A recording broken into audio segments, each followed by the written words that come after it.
ଆରମ୍ଭ ହୋଇଛି ଚିତାକର୍ଷକ ପ୍ୟାରେଡ୍। ସର୍ବାଗ୍ରେ ଅଛନ୍ତି ପ୍ୟାରେଡ୍ କମାଣ୍ଡର ଏବଂ ଡିଆଇସି। ପୀଡ଼ିତ ପ୍ୟାରେଡ୍ର ସମ୍ମୁଖ ଭାଗରେ ଜାତୀୟ ସମର ଶିକ୍ଷାର୍ଥୀ ବାହିନୀ ନ୍ୟାସନାଲ ପ୍ୟାରେଡ୍ କର୍ପସ୍, ଯାହାର ମୂଳ ମନ୍ତ୍ର ହେଲା ଏକତା ଏବଂ ଅନୁଶାସନ, ୟୁନିଟି ଏଣ୍ଡ ଡିସିପ୍ଲିନ୍।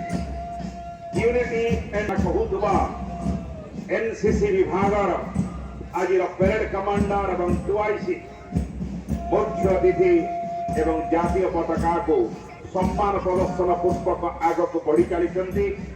वर्तमान पताका मंच सम्मुख रायरंगपुर महाविद्यालय एनसीसी सीनियर डिविजन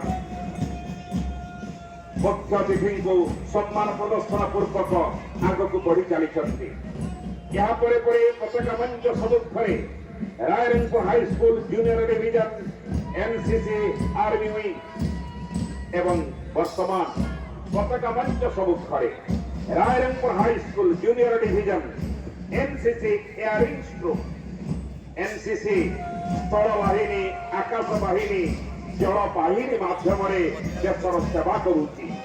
वर्तमान government girls high school SST junior division NCC army wing group पताका मंच सम्मुखें सरस्वती शिशु विद्या मंदिर एनसीसी आर्मी विंग वर्तमान मुख्य अतिथि को सम्मान प्रदर्शन पूर्वक आग को बढ़ी चली।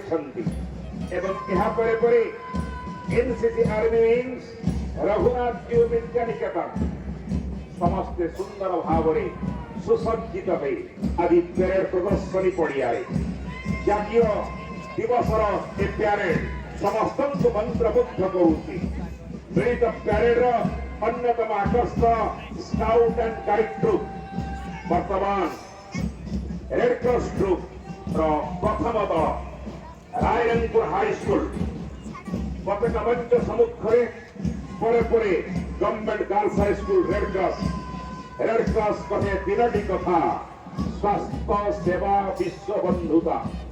वर्तमान Rairangpur high school scout group be prepared सदा प्रस्तुत रहिबा जहार मठ से स्काउट्स दल माने वर्तमान पताका मंच सम्मुखें government girls high school SST guide group वर्तमान जातीय पताका एवं मुख्य अतिथि अभिवादन ज्ञापन पूर्वक आग को बढ़ी चली।